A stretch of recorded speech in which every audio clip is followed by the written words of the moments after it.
الحمد لله رب العالمين الرحمن الرحيم ملك يوم الدين إياك نعبد وإياك نستعين اهدنا الصراط المستقيم صراط الذين أنعمت عليهم غير المغضوب عليهم ولا الضالين.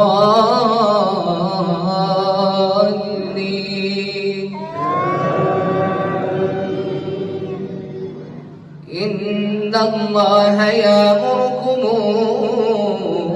أن تؤدوا الأمانات إلى أهلها وإذا حكمتم بين الناس أن تحكموا بالعدل إن الله نعم ما يعظكم به إن الله كان سميعا بصيرا.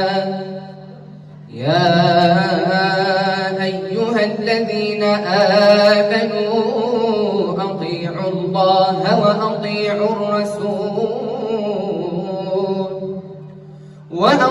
الرسول وأولي الأمر منكم فإن تنازعتم في شيء فردوه إلى الله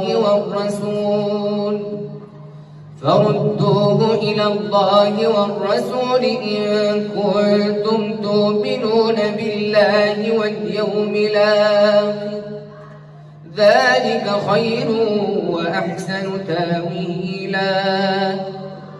ألم تر إلى الذين يزعمون أنهم آمنوا بما أنزل